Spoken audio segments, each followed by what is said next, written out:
Bienvenue sur mon podcast éclair Objectif PVT Australie, le podcast qui va te permettre de préparer sereinement ton PVT Australie. Éclair parce que le format se décline en un jour, un podcast, un conseil en moins de 5 minutes et ce pendant tout le mois de décembre.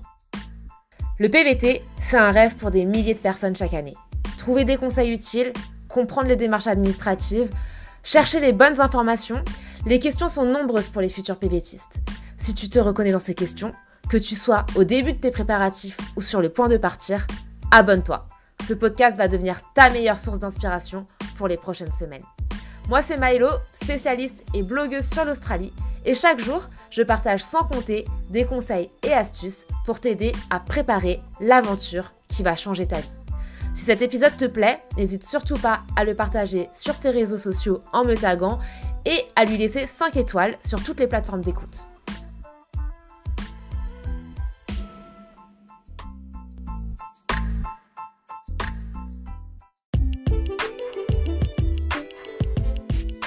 C'est toujours la grande question avant de partir.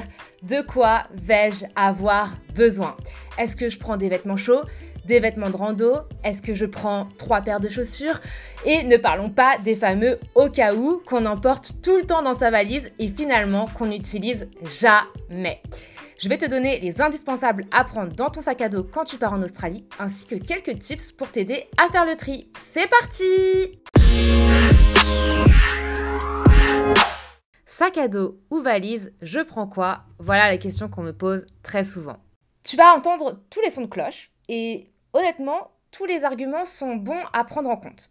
Tu peux prendre une valise si tu comptes rester principalement en ville et que tu comptes rester sédentaire. On va pas se mentir, une valise à roulettes, c'est quand même un peu plus sympa à porter plutôt qu'un gros sac à dos sur le dos. Donc si tu décides de rester sédentaire dans une seule ville, ne t'embête pas avec un sac à dos et préfère une valise.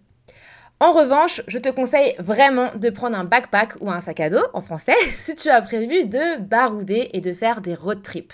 Aussi bien dans ton van ou dans ton 4x4, les sacs à dos sont quand même beaucoup plus faciles à transporter et à ranger. Et je suis prête à parier que tu vas faire à la fin de ton PVT un petit road trip soit en Asie du Sud-Est, soit en Nouvelle-Zélande par exemple. Et dans ce cas-là, le sac à dos est quand même bien plus pratique. Garde bien en tête que tout n'est pas praticable en valise, notamment quand tu pars en road trip sur la côte ouest et que tu vas vouloir faire des road trips avec d'autres personnes. Il y a de la place pour un sac à dos dans le coffre, mais il n'y a pas de place pour une énorme valise de 30 kilos. Sur la taille du sac à dos, je te conseille de prendre à peu près 50 ou 60 litres, tout simplement parce que c'est quand même un volume assez restreint et ça va te forcer à faire le tri dans ce que tu vas apporter avec toi. Et crois-moi, sur la longue durée, tu seras content d'avoir un sac à dos léger. Parlons de ce qu'il faut mettre absolument dans son sac à dos ou dans sa valise. Il faut partir d'un principe simple, c'est que tu peux oublier tous les au cas où. Genre, mon lisseur, je vais le prendre au cas où. Ma 5e paire de chaussures, je vais la prendre au cas où. Tous ces petits au cas où, croisant mon expérience, je t'assure que tu ne vas pas t'en servir ou alors très peu.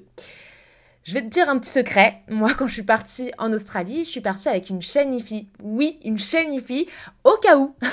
C'était un peu too much, un peu bête de ma part. Mais en fait, j'avais juste peur de manquer. Donc, si tu as toi aussi un peu peur de manquer, dis-toi que tu pourras tout trouver en Australie. Donc, il n'y a pas de souci. Soit tu pourras emprunter des choses à tes potes backpackers, soit tu pourras tout simplement acheter les choses sur place.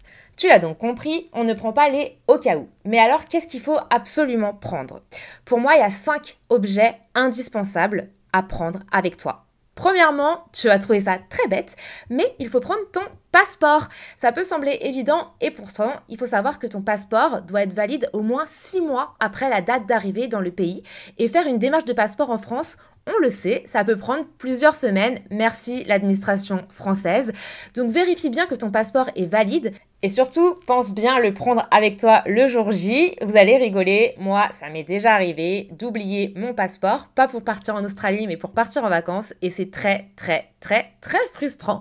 Donc c'est bête mais pense à prendre ton passeport avec une date de validité de plus de 6 mois. Ensuite, niveau vêtements, qu'est-ce qu'on prend? on prend des vêtements multi-usages, c'est-à-dire des vêtements qui vont pouvoir te servir à plusieurs occasions. Un t-shirt noir basique, par exemple, parce que tu vas pouvoir le porter en soirée et tu vas aussi pouvoir le porter pour travailler, par exemple. Un legging pour dormir, mais aussi pour partir en rando. Essaye donc de choisir des vêtements que tu peux utiliser un maximum. Deuxième chose à prendre avec toi, c'est un cadenas. Un cadenas, mais pas n'importe lequel, un cadenas à code.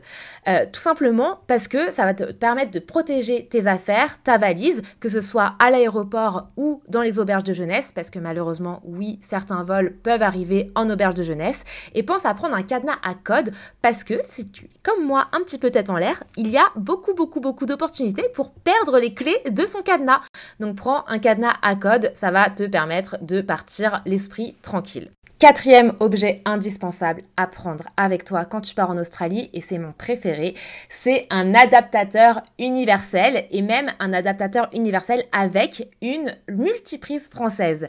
Parce qu'en Australie déjà, les prises, ce ne sont pas les mêmes, et même quand tu vas partir en Asie par exemple, ou en Nouvelle-Zélande, les prises ne sont pas les mêmes. Donc prends un adaptateur universel, et en plus, prends une multiprise. Comme ça, tu peux charger toutes tes affaires françaises avec un seul adaptateur universel et tu n'auras pas besoin d'en acheter plusieurs. Cinquième objet auquel il faut penser à mettre dans son sac, c'est une lampe frontale.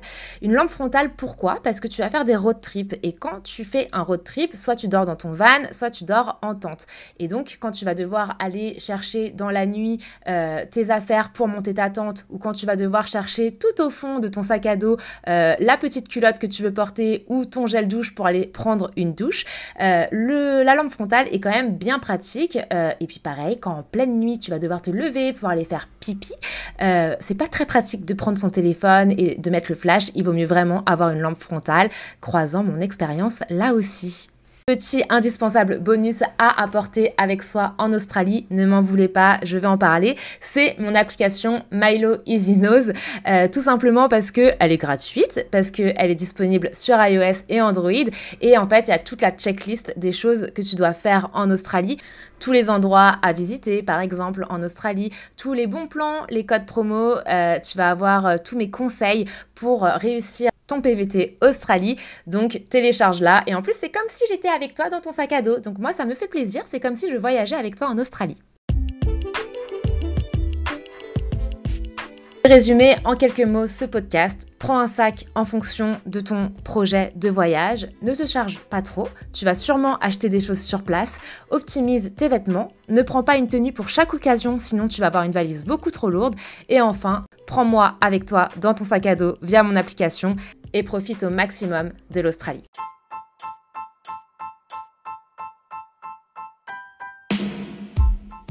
Si tu as écouté ce podcast jusqu'ici, c'est certainement que cet épisode t'a plu. Ce podcast, il est fait pour toi et pour t'aider dans tes préparatifs. Je propose également du contenu sur Instagram, Facebook, YouTube et sur mon site internet. Contacte-moi si tu souhaites plus d'informations sur le PVT Australie.